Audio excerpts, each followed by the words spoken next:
dengan ditolaknya permohonan PKPU ini membuktikan bahwa apa yang selama ini dipersangkakan, didalilkan oleh mereka bahwa PKPU ini masuk dalam ranah perjanjian itu tidak bisa terbuktikan. Seperti bukti-bukti yang mereka ajukan dan dari ahli yang mereka hadirkan di dalam persidangan, dengan tegas ahli mereka mengatakan bahwa dalam sebuah perjanjian, dalam syarat PKPU atau kepailitan itu ditentukan adanya perjanjian dan batas akhir dari perjanjian tersebut. Juga adanya hubungan kreditur dan debitur itu tidak terpenuhi dalam persoalan hukum yang mereka ajukan pada pengadilan niaga ini. Jadi seperti yang kami dalilkan bahwa edisi case ini dalam hal ini adalah PT Cahya Mulia Prima Sejahtera itu hanya selaku penyedia jasa aplikasi, bukan pengelola keuangan, ataupun seperti yang dalil mereka adalah investasi, bukan. Di sini tidak ada terpenuhi syarat-syarat itu. Membuktikan bahwa memang edisi cash hanya penyedia aplikasi.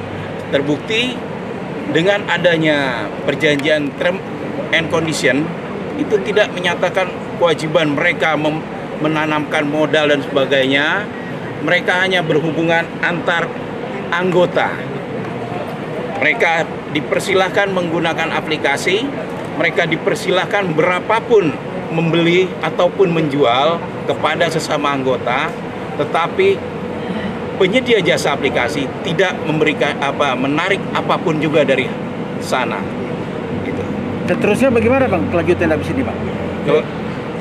Nggak ada, selesai. Jadi kami tambahkan pada intinya putusan pada hari ini ya, putusan pengadilan niaga dalam perkara PKPU yang kedua kali ini ditolak kembali oleh pengadilan niaga Jakarta Pusat karena memang faktanya perkara ini tidak masuk kualifikasi PKPU sebagaimana tadi disampaikan oleh rekan kami bahwa tidak ada utang piutang di sini, juga tidak ada perjanjian secara eksplisit antara para member ya dengan termohon PKPU ya, dalam hal ini PT Cahya Mulia Prima Sejahtera, sehingga tidak ada juga jatuh tempo ya, utang piutang saja tidak ada, apalagi istilah jatuh tempo itu tidak ada, sehingga putusan ini sudah sesuai ya, sudah sesuai dengan regulasi terkait ya, dalam hal ini adalah Undang-Undang nomor 37 tahun 2004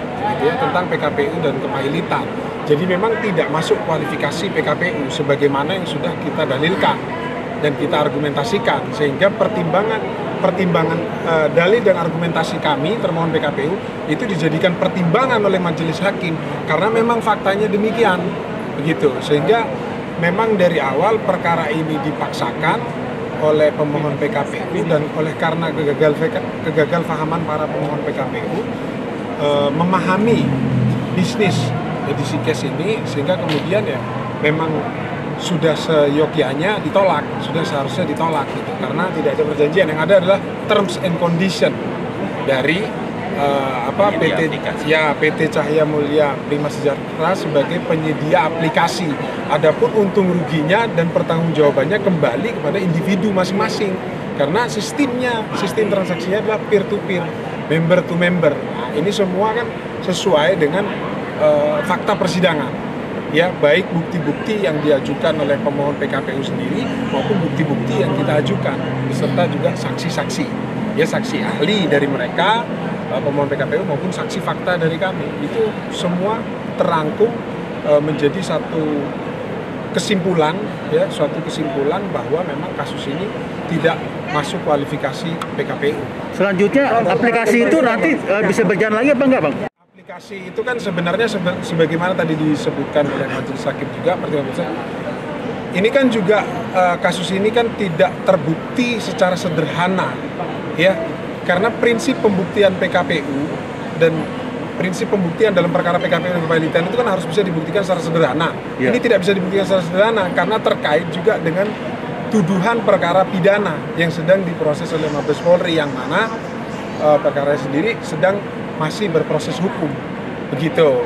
Jadi kalau terkait aplikasi ya kita belum bisa karena masih ada perkara di ranah lain, di ranah pidana itu belum selesai. Jadi untuk aplikasinya pun ya masih belum bisa diaktifkan karena masih terkait perkara di ranah pidana.